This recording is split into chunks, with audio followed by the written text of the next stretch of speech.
주신 우리 하나님의 말씀은 느헤미야 1장 4절에서부터 11절까지의 말씀입니다. 느헤미야 1장 4절에서부터 11절까지의 말씀. 구약 성경 726면에 있는 말씀입니다. 느헤미야 1장 4절에서부터 11절까지의 말씀입니다. 이 말씀을 교독하겠습니다. 제가 먼저 읽겠습니다. 내가 이 말을 듣고 앉아서 울고 수일 동안 슬퍼하며 하늘의 하나님 앞에 금식하며 기도하여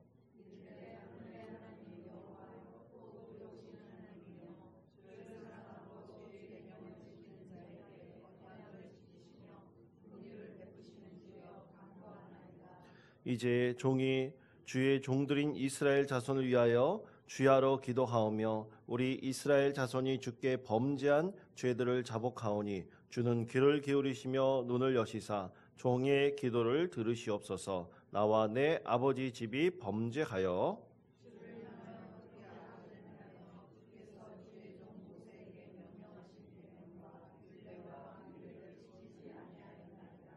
옛적에 주께서 주의 종 모세에게 명령하여 이르시되 만일 너희가 범죄하면 내가 너희를 여러 나라 가운데에 흩을 것이요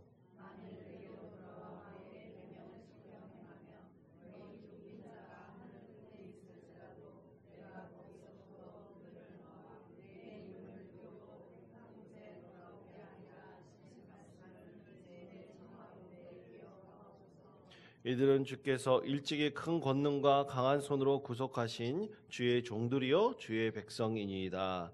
주여 구하오니 귀를 기울이사 종의 기도와 주의 이름을 경외하기를 기뻐하는 종들의 기도를 들으시고 오늘 종이 형통하여 이 사람들 앞에서 은혜를 입게 하옵소서 하였나니 그때 내가 왕의 술관원이 되었느니라. 아멘. 천사 찬양대가 이 새벽에 이렇게 찬양으로 영광 올려드린다는 것도 참 힘든 일인데 참 이렇게 매번 수고하시는 것이 참으로 감사합니다. 우리 이렇게 찬양하는데 늘 애쓰고 힘쓰시는 우리 모든 성도님 되시기를 바랍니다. 이제 우리 장로님께서도 기도 가운데 얘기하셨지만 며칠 전에 전 세계가 참 생각지도 못한 큰 위기에 봉착을 했습니다. 미국이 여러분 아시는 대로 뉴스에서도 아마 들어보셨을 분이 계셨을 것입니다. 드론 공격으로 이란의 정권의 제2인자, 우리나라 따져보면 국무총리급에 되는 사람을 이제 어떻게 했습니까? 드론 공격으로 죽였죠. 나쁜 말로 하면 테러를 한 것입니다. 이란의 차기 대통령으로 확실시 된 사람이었다고 합니다. 그리고 미국에 대해서 강경파로 분류됐던 이 군부의 지도자를 이 미국이 직접 이란까지 날아가서 거기서 드론으로 공격해서 죽였으니 아마 이란으로서는 그 나라 개인적으로는 굉장히 큰 충격과 시름에 빠지게 되었을 것입니다. 그런데 문제가 더 심각해졌죠. 이제 어젠가요? 미사일 공격을 해서 미군 이라크 미군 기지에 수십 발의 미사일을 공격을 해서 자칫 잘못하면 지금 그런 얘기는 좀 잠잠해졌습니다만 이 세계 3차 대전이 일어날지도 모른다. 이런 불확실성이 확산되고 있기도 합니다. 이런 공포와 두려움이 우리 가운데 엄습하고 있는데 근데 그것이 우리나라하고 무슨 상관이 있느냐? 아마 그렇게 생각하시는 분들이 굉장히 많을 거예요. 저도 잘 알지 못했던 사실인데 뉴스를 보니까 그런 얘기를 하더라고요. 지금 미국에서 우리나라에게 호르무즈 해협, 그 이란과 접경되어 있는 그 지역에 군대를 파견해달라라고 하고 있는데 우리나라가 마음대로 결정하지 못하고 지금 고민하고 있는 것으로 알고 있습니다. 근데 그곳에 만약 군대를 파견했다. 그렇게 됐을 때는 곧 이란을 잘못하면 이제 적으로 돌릴 수 있는 일이 생길 수 있다라는 것입니다. 그런데 그 이란을 적으로 돌리면 어떻게 되느냐? 이 호르무즈 해협에 우리나라가 원유를 수입하는데 약 70%가 그곳을 지나가야 되는데 우리나라 원유의 70%가 이 중동 지역에서 수입하는데 꼭 호르무즈 해협을 건너와야 된다고 합니다. 그런데 만약 이란을 적으로 삼고 호르무즈 해협에 군대를 파견했을 때 잘못하면 우리나라 선박도 이제 중동 사람들에게 잘못하면 위협의 대상이 될 수 있고요. 또 우리 경제에 큰 타격이 있을 수 있다는 것이죠. 참으로 어렵고 힘든 시기를 보내고 있습니다. 전 세계가 그런 것 같아요. 우리나라가 꼭 잘해서 잘 될 수 있는 것이 아니라 다른 세계의 여러 가지 일들이 꼭 우리나라에도 영향을 미쳐가지고 그것이 큰 위협이 될 수 있다는 것이 참으로 요즘 시대에는 놀라운 일입니다. 그럴 때 과연 우리는 이 민족을 향한 우리 하나님의 뜻이 과연 무엇인가? 우리 그리스도인들이 무엇을 소망하며 무엇을 가지고 한 해 이 나라 민족을 위해서 기도해야 될 것인가? 오늘 그것에 대해 오늘 느헤미야의 하나님께 주신 말씀을 통해서 함께 나누고자 합니다. 여러분, 오늘 우리에게 주신 하나님 말씀에서 느헤미야는 아닥사스다 왕, 그 바벨론의 아닥사스다 왕 20년 되던 해에 그가 니산올이라고 되어 있습니다. 오늘 1장 1절에서부터 쭉 읽으면 이 느헤미야가 어떻게 살았는지에 대한 이력이 쭉 나오고 있는데요. 이 아닥사스다 왕 20년 되던 해에 니산올이라고 되어 있는데 1절에 보면 이 니산올이라는 때는 양력 3월 중순쯤 된다고 합니다. 이 3월 중순쯤에 왕의 술 맡은 관원으로 부름을 받아 일을 하고 있었다고 합니다. 이 술 맡은 관원으로 일을 하고 있었다. 당시에 술 맡은 관원, 떡 맡은 관원이 굉장히 중요한 직책이었다고 합니다. 왜냐하면 이 왕이라는 존재가 항상 이 독살의 위협을 받고 있었기 때문에 왕이 주로 먹는 것이 이 음식을 먹을 때 이 떡 맡은 관원이 음식을 제대로 왕 앞에 대접할 수 있어야 되고 또 술 맡은 관원도 잘 대접할 수 있어야 돼요. 그러니까 이들이 주로 무슨 일을 하냐면 이것에 독이 들었는지를 왕보다 먼저 맛을 보는 사람이죠. 그만큼 이 술 맡은 관원이나 떡 맡은 관원이 사실 왕에게는 굉장히 가까운 측근이었던 것입니다. 이 느헤미야가 이 말씀대로 본다면 이 3월 중순에서부터 이 술 맡은 관원으로 부름을 받아가지고 왕의 옆에서 섬기게 되었던 것이죠. 그때 이제 이 술 맡은 관원으로 있을 때 얼마 후 1절 말씀에 보면 기스르월이라고 되어 있는데 이 기스르월은 오늘날로 보면 양력 11월 중순쯤 됩니다. 양력 11월 중순쯤에 유다에 있는 이 느헤미야의 친척인 하나니가 유다에서 이제 느헤미야에게 옵니다. 이제 유다에 어떤 소식이 있는지 고향에서 온 그 친척에게 참으로 고향의 소식이 어떤지를 묻고 싶었던 거예요. 수십 년 동안 타국에서 포로로 살고 있는 이 느헤미야에게는 고향 땅의 소식이 너무나 그립고 또 그 땅이 어떻게 되고 있는지에 대해서 참 듣고 싶었던 것입니다. 그래서 친척의 하나니가 유다 땅에서 와서 이 느헤미야에게 그 땅의 소식을 전해주는데 그 땅의 소식이 너무나 충격적이었던 것입니다. 땅은 다 회파돼 버리고 특히 예루살렘 성이 그 당시에는 이 굉장히 든든한 요새였다고 하는데요.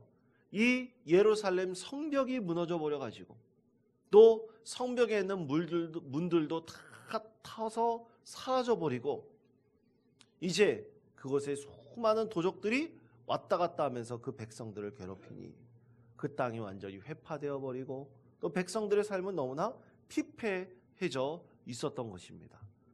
그 소식을 하나니가 이 예레미야에 전할 때 4절 우리가 읽은 이 말씀에 보면 내가 이 말을 듣고 앉아서 울고 수일 동안 슬퍼하며 하늘의 하나님 앞에 금식하며 기도하였다고 되어 있습니다.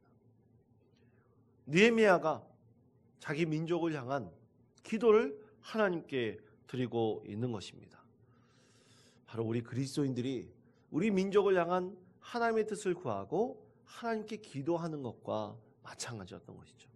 자, 오늘 이 말씀을 통해서 느헤미야는 이제 나라를 빼앗기고 그리고 그 땅 자체도 제대로 보호할 수 없을 만큼 회파되어 버린 그 땅을 위해서 느헤미야는 과연 하나님께 금식하면서 무엇을 기도하고 있을까? 그는 과연 이 민족을 향해서 어떤 소망을 하나님께 드리고 있을까? 오늘 느헤미야의 이 기도를 통해서 우리 그리스도인들이 이 민족을 향한 우리의 소망을 하나님께 온전히 올려드릴 수 있는 우리 모든 성도님 되시기를 바랍니다. 느헤미야는 이제 더 많은 기도도 있습니다. 그렇지만 딱 오늘 이 말씀에서 두 가지만 우리가 함께 나눠보도록 하겠습니다. 첫째는 그는 하나님 앞에서 죄를 지었습니다. 그러면서 스스로 죄에 대해서 고백을 합니다. 대체 느헤미야가 무슨 죄를 지었는가? 여러분 궁금하시지 않습니까? 오늘 6절 7절의 말씀을 보십시오. 우리가 읽었던 6절 7절의 말씀 함께 봉독하겠습니다. 이제 종이 주의 종들인 이스라엘 자손을 위하여 주야로 기도하오며 우리 이스라엘 자손이 주께 범죄한 죄들을 자복하오니 주는 귀를 기울이시며 눈을 여시사 종의 기도를 들으시옵소서. 나와 내 아버지의 집이 범죄하여 주를 향하여 크게 악을 행하여 주께서 주의 종 모세에게 명령하신 계명과 율례와 규례를 지키지 아니하였나이다. 아멘. 자, 여러분 이 말씀을 보시면 대체 이 느헤미야의 가정이 어떤 죄를 지었는지 무슨 잘못을 했는지 이 제대로 우리가 알기가 힘듭니다. 오늘 6절 말씀에 본다면 이스라엘 자손들이 사실은 하나님께 범죄하였다. 하나님의 말씀에 귀를 기울이지 않았다. 눈을 들어서 하나님께 기도하지 않았다. 뭐 이런 여러 가지 그의 소망, 그의 이 자복하는 기도를 본다면 뭐 이스라엘 백성들이 하나님 뜻을 따르지 않았다는 것을 이제 알 수는 있습니다. 그런데 대체 그 6절 맨 뒷부분에 보면 나와 내 아버지의 집이 범죄하여 그랬어요. 아니 그러면 이 느헤미야의 이 가정이 혹시 매국노로 나라를 팔아먹었다는 얘기인가? 나라에 정말 큰 잘못을 정해서 지금 이스라엘이 나라를 빼앗기고 고통받고 있는 것인가? 우리가 그렇게 생각할 수 있습니다. 그러나 7절 그 말씀에 보면 주의 종 모세에게 명령하신 계명과 율례와 규례를 지키지 않았다. 우리 가정도 하나님께서 주신 이 말씀, 율례와 규례를 제대로 지키지 않았다. 하나님의 계명을 우리도 제대로 지키지 않았다. 그는 그렇게 고백을 하고 있는데 바로 우리 가정, 나와 내 아버지의 큰 잘못은 하나님의 말씀을 우리도 제대로 지키지 않았다. 그렇게 그는 스스로 하나님 앞에 고백을 하고 있습니다. 그러니까 이런 것입니다. 우리가 나라와 민족을 위해서 하나님 앞에 나와서 기도하고 이 나라가 하나님께서 지켜주시는 믿음의 나라가 되게 해주시고 이 민족을 늘 하나님께서 보호해 주시고 함께 해달라고 우리가 기도해야 되는데 우리가 기도하지 않았다는 것입니다. 이 나라의 안위를 위해서 이 민족의 번영을 위해서 늘 하나님께 기도하고 하나님의 은혜를 간구해야 됨에도 불구하고 우리 그리스도인들이 기도하지 않았다는 것입니다. 우리가 기도의 소망을 하나님께 드릴 때 우리는 종종 내 자신과 내 가족 그리고 내 안위만을 위해서 기도할 때가 참 많이 있습니다.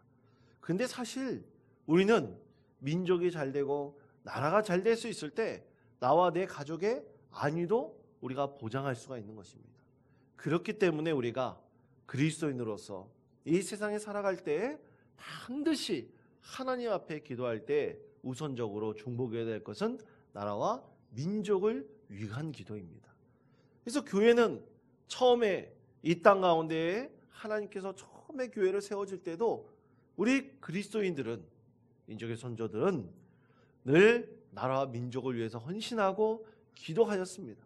그런 귀한 역사가 우리 가운데 있습니다. 그래서 느헤미야는 그의 가족의 죄를 하나님께 구할 때 우리도 하나님 말씀을 듣지 않았습니다.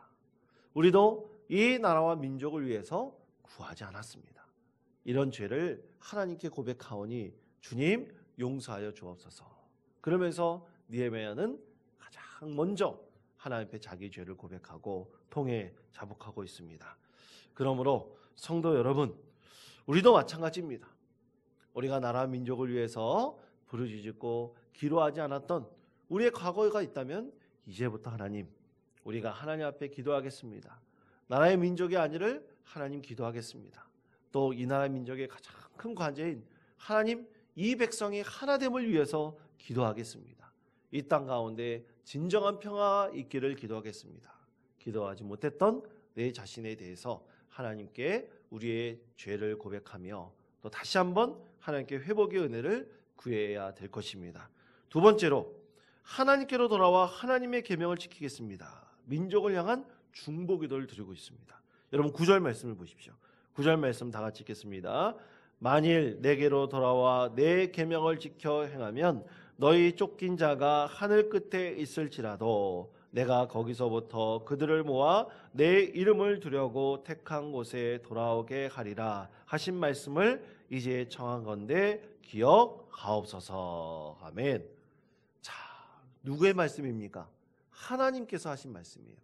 너희가 내 계명을 지키고 행하면 너희들이 저 하늘 끝에 있을지라도 너희를 돌아오게 해주겠다.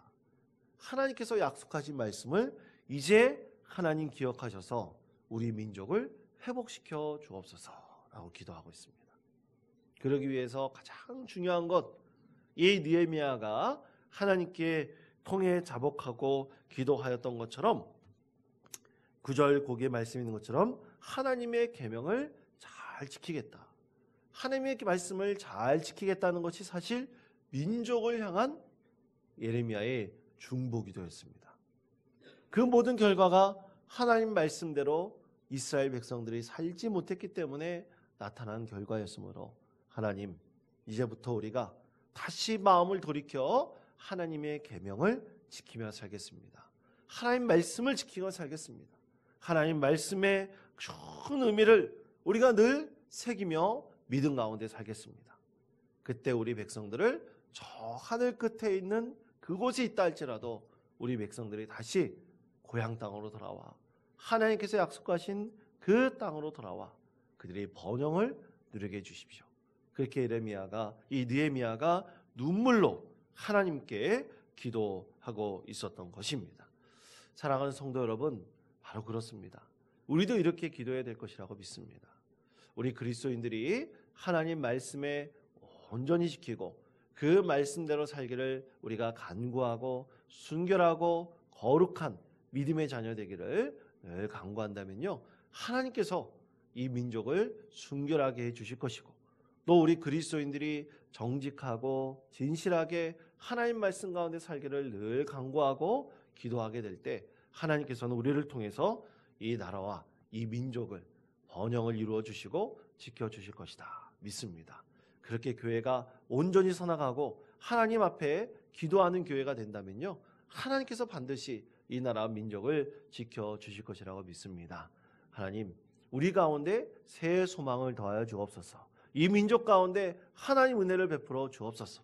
이 민족이 하나가 되어서 이 전 세계의 평화에 그 이바지할 수 있도록 인도하여 주시고 우리가 늘 하나님 말씀 가운데 지키며 살겠습니다. 그 말씀 가운데 하나님 은혜를 늘 생각하며 누리며 살겠습니다.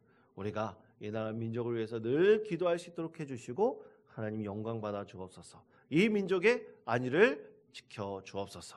늘 이렇게 하나님 앞에 통회하며 기도하며 이 느헤미야의 기도가 나의 기도가 되기를 늘 간구하시는 우리 모든 성도님 되시기를 간절히 축원드립니다. 이 시간 우리